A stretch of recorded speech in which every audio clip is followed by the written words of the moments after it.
Hello mga kasari, mga sisi ko, magandang hapon sa lahat. Time check, alas 2 na ng hapon. Ako muna ang duty dito. Kumusta na kayo mga sisi ko? Ingat po tayo sa mga lugar na bahain. Kasi dito sa area namin maulan din ngayon and may barangay dito sa, malapit lang naman sa amin, sa Sarangani Province, Glan mga sisi ko. Isang buong barangay talaga sila wash out. Kahit na yung mga malalaking bahay, ayan na sila, binaha sila doon. Lahat ng mga kagamitan nila lampas bahay yung tubig. After sa pinakamalakas na lindol, kasi doon yung sentro sa kanila mga sisi ko, doon kami, yung area na yan, yung sinasabi kong yung Glan sa Sarangani Province, dyan banda yung mga magagandang mga beach. Ayan, kung dati na kayong nanonood ng mga vlog namin, parang Boracay mga sisi ko, napakaganda ng mga beach doon sa Sarangani Province. Meron pang beach doon si Manny Pacquiao. Yun yung area na doon, kung saan doon banda yung sentro ng lindol. Kaya lang yung daan, nasira yung mga daan, nagkabitak-bitak, nagkaputol-putol, mahirap daanan mga sisi ko. Sa ngayon wala mo ng beach doon na side.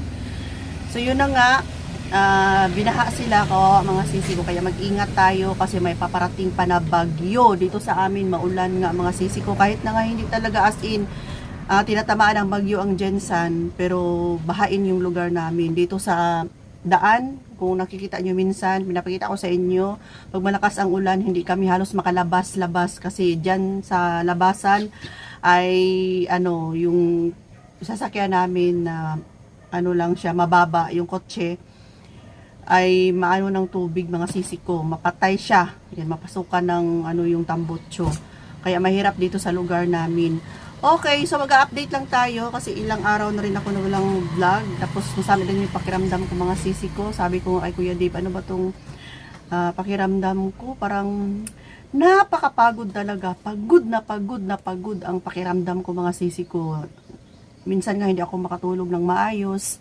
Iniisip ko na lang siguro, sabay na to lahat mga sisi ko, sa trauma, nervous, tapos, syempre, may edad na si Ate Rose ninyo, magmi-menopause na rin, tapos itong tenga ko pa, comment down below kayo, bigla lang siyang, parang barado ang pakiramdam ko, parang may tubig sa ilalim, tapos mabigat siya sa pakiramdam, Makati ang ilalim, siguro magpa-check up pa ako bukas, kasi isa din to sa dahilan na parang pagod ang pakiramdam ko kasi something wrong itong right side ng yung tenga ko. Share ko lang sa inyo mga sisi ko. Mag-open tayo ng parcel.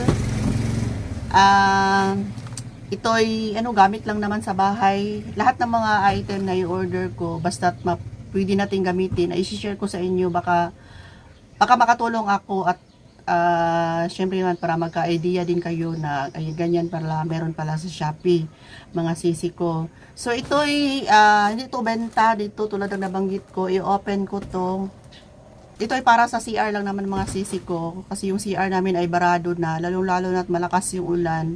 Siguro nagbaback flow yung tubig kaya hindi siya ma-flush ng maayos, kaya bumili ako ng ito pang ng CR. So, before, ito yung ginagamit namin. Nakabili na si Kuya Dave dito sa amin, pero ngayon hindi na siya nakahanap pa. Nag-try ako sa Shopee, buti na lang may nakita ako. So, dalawa na to, 250 mga sisi ko. Open natin. Baka magustuhan nyo. Pang lang to. Reserva lang ba? So, dalawa na yung kinuha ko. Maganda talaga siya gamitin.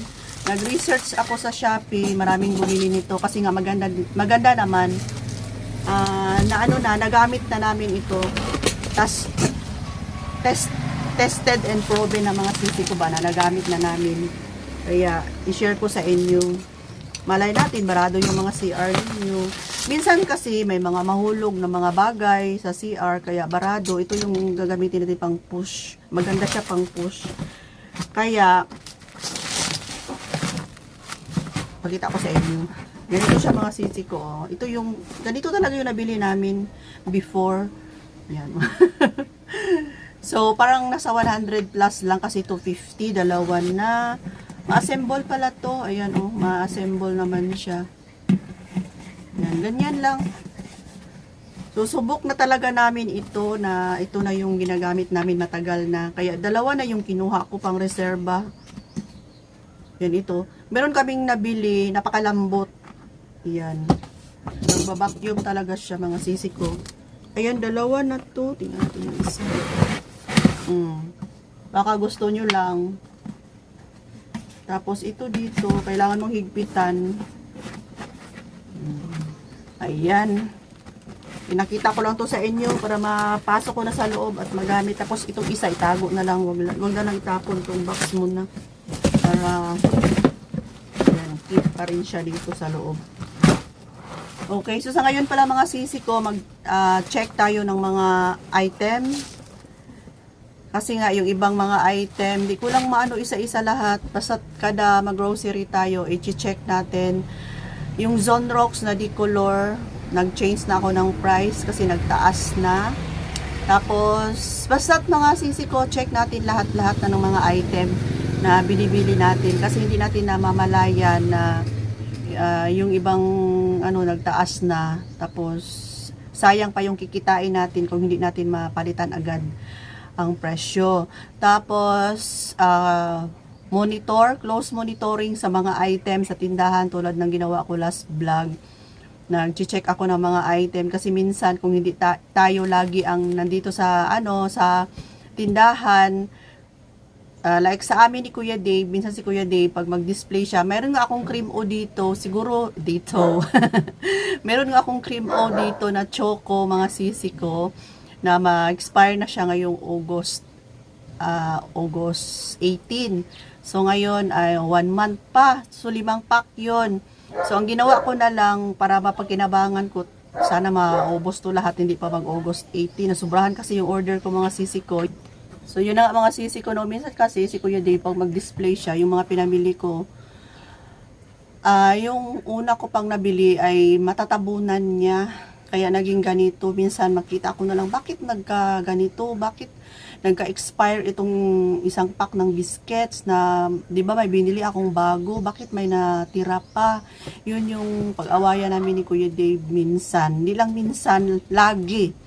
Kasi may madidiscover ako na, bumili naman ako ng maraming bago na ganito, bakit may natira pa? Kasi minsan nga, mag-display siya, lalong-lalo na yung mga dilata, siguro lagay lang ng lagay, hindi niya, first in, first out ba? Hindi niya nilalabas yung nauna ko pang nabili. Kaya natatabunan. Like sa mga biscuits ngayon.